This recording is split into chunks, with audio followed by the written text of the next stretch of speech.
My boyfriend destroyed the most cherished item I had from my late sister, claiming it was an accident, but I think he was malicious and did it on purpose because there's no way he's that stupid. Posted by you/Kinda Throwaway 1. I didn't mean for this to get so long, but it seems it has. Thank you in advance for reading. For background about my sister, 2 years ago, my 24F sister, Carrie, was killed in a car accident. She was riding with a friend to the mall, the friend's parent was driving, when a teenage boy plowed through a red light while texting and hit the car Carrie was in.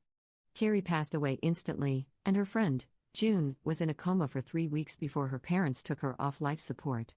When Carrie passed, I was devastated, angry, and just not in a good place.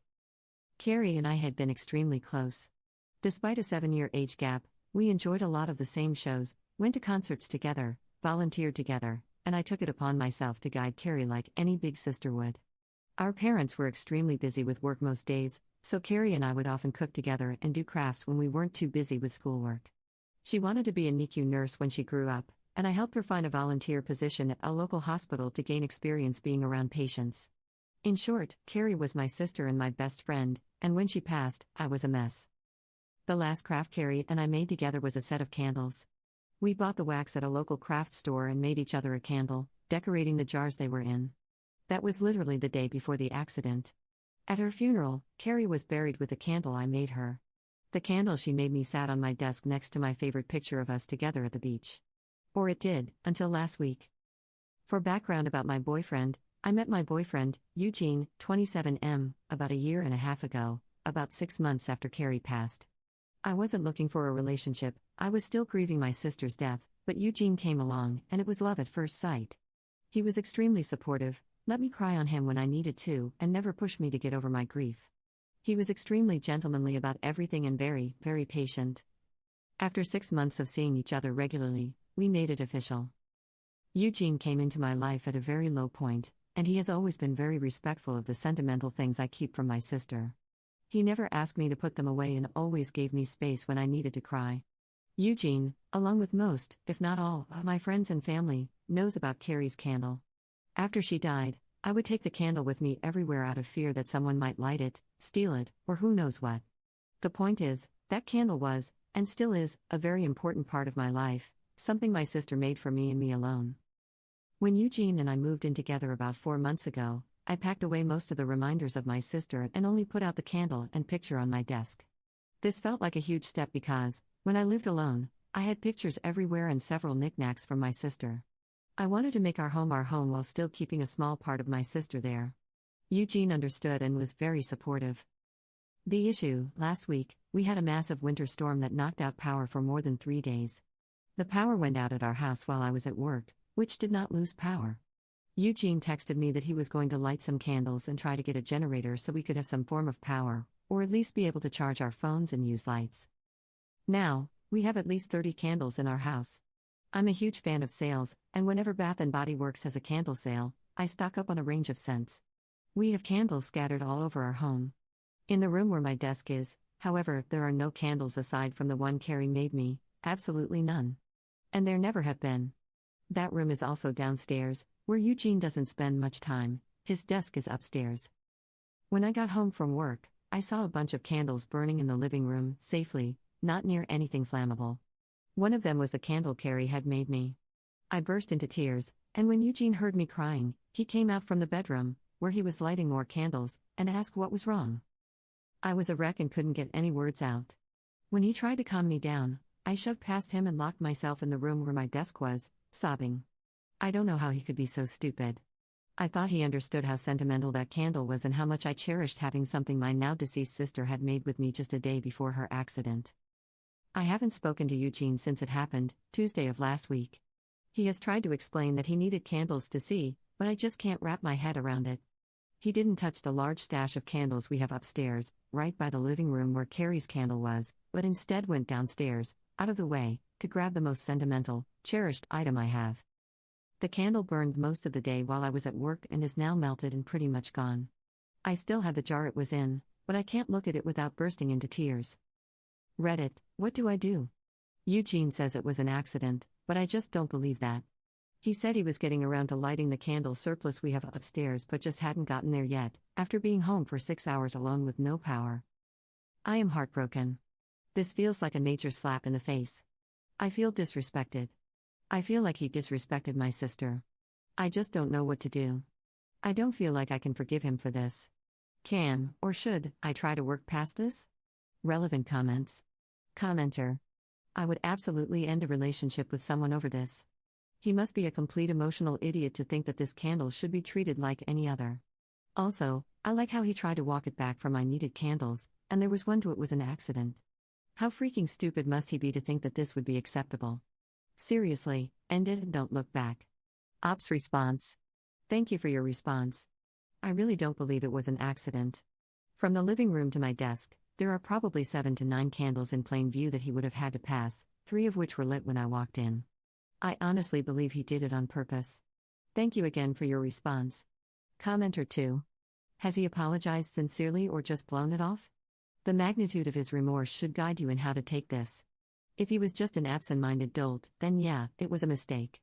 But a more deliberate action would likely mean he shows little to no remorse. Ops response. He actually has not apologized but instead has tried to defend his actions by saying he needed the candle for light and then moved on to saying it was an accident.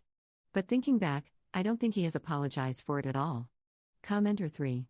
This may be the wrong idea, and it may not help, but as a sentimental crafter, I have a thought. First, I'm so sorry about the candle. It's so clear that you're still grieving the loss of your sister. You still have the jar. On her birthday, or the anniversary of her death if that feels right, make a new candle in the jar. Pick her favorite color or something. When you make the candle, pour in all of your love for her along with the wax. Focus on that love as you pour. Think of the new candle as containing all of that love. Think of it now as something you made together. She made the vessel, you made the love. Just a thought. Maybe cheesy and stupid. But maybe not? Ops response.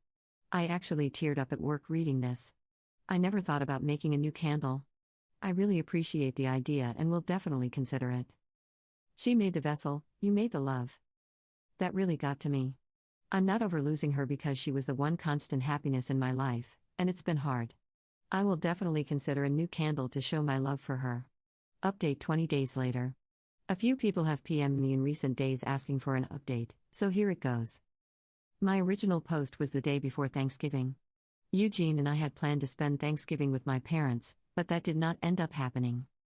On my way home from work, I stopped at a local craft store to pick up supplies to make a new memorial candle for Carrie. Thank you so much to that one commenter for the amazing and heartfelt suggestion. My parents and I spent a day remembering Carrie and making a new candle using some of the wax from the original one.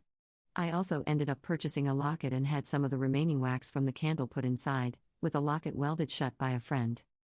On the evening of my post, I got home and Eugene said he wanted to talk. I agreed that we needed to clear the air before Thanksgiving, so we sat in the living room and started to talk. I was not ready for what he told me.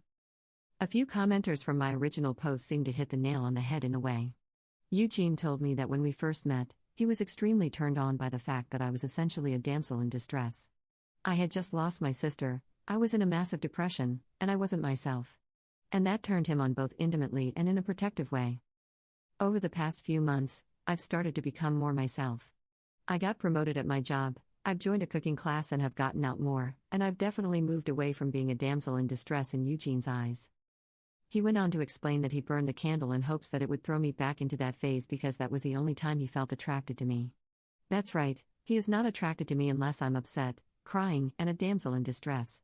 When I prodded for more information, he told me that everyone he had dated before me had either just experienced a loss or was in need of rescuing. Eugene told me he was no longer attracted to me. He dreaded having any intimacy with me because he could no longer be the hero rescuing me, which was what turned him on in the first place. He didn't like going out in public with me because I had started to put myself together more, not just wearing a t-shirt and jeans like I did when I was depressed, which attracted the stares of other men that he saw as a threat, taking away his damsel in distress. Eugene had a whole laundry list of things he hated doing now because I wasn't in a funk anymore. I told him that if that was the case, then we needed to break up. He agreed and said he would stay with a friend until he could make new living arrangements. My name is the only one on our house, and I told him I would give him 60 days to vacate, which he agreed was fair. Over the past few weeks, I've spent a lot of time with my parents and close friends. I don't really feel like I've been dumped or like I broke up with someone. I just feel like me. Carrie's candle sits on my desk where the original one was, and I wear the locket every day. Thank you, Reddit, for listening. I appreciate it more than you know. Relevant comments. Commenter. I'm upset that she gave him 60 days when only her name is on the lease. Dude can light your entire life on fire and really distress you. Commenter 2. Depending on how long they've lived there, he likely has tenants' rights. I've read too many horror stories on here about the kind of crap those laws have led to. Luckily, this seems amicable, and they both want him to leave. Commenter 3. I'm absolutely shocked that someone that batcrap insane has the self-awareness to realize why he did it, initiate a conversation, and agree that it's best they break up because of his issues. I hope he gets help. He might benefit a lot from it, considering he is so self-aware. Commenter 4. I don't know, is he?